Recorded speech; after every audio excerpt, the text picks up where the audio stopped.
Alors ça, c'est assez extraordinaire, déjà d'avoir en fleurs. Alors c'est une espèce qui vient d'être décrite en 2020, c'est une aristoloche, et c'est une espèce qui a été mal nommée pendant des années. On l'appelait Aristolochia iquitensis. Il y a deux espèces qui se ressemblent beaucoup en Guyane, qui étaient appelées iquitensis. On avait détecté avec un ami que cette espèce était une nouvelle espèce qu'on comptait décrire. On voulait l'appeler Aristolochia girafa.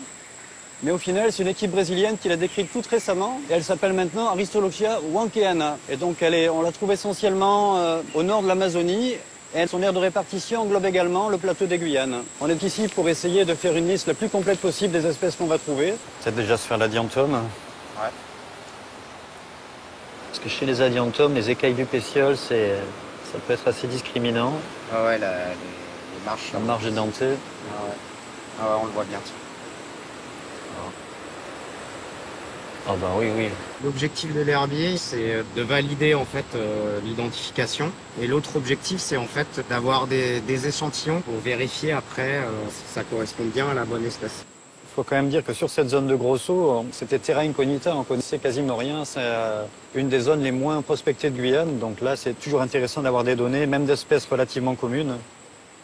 Ça permet quand même d'avoir une connaissance de la flore du secteur.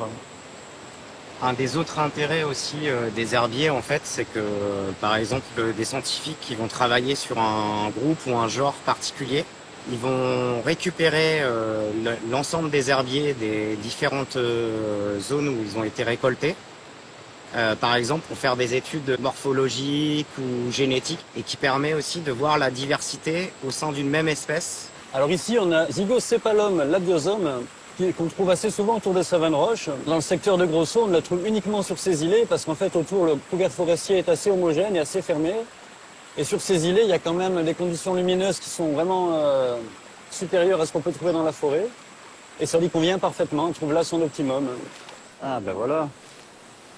On a ici Palicourea bracteocardia, qui est une espèce de la famille des rubiacées, donc la même famille que le café. Et en fait, c'est assez surprenant de la trouver ici, dans la mesure où c'est une espèce qui, normalement, vit plutôt sur les savanes roches. Donc là, effectivement, cet îlot est plus ou moins rocheux, et il y a une bonne lumière, donc ça explique sa présence ici. Mais c'est une surprise, je ne m'attendais pas à trouver ça là, vraiment.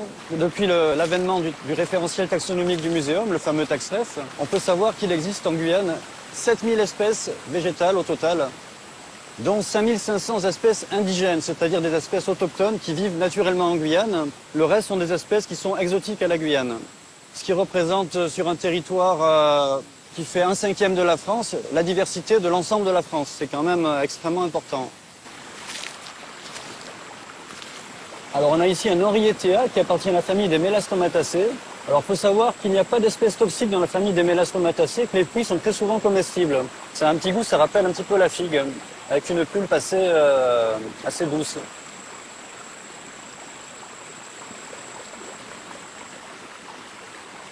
J'ai été vraiment surpris par la grande diversité du site, je ne m'y attendais pas.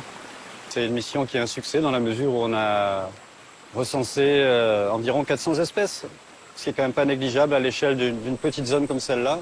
Et cet inventaire, bien entendu, n'est pas exhaustif et appellera des inventaires complémentaires.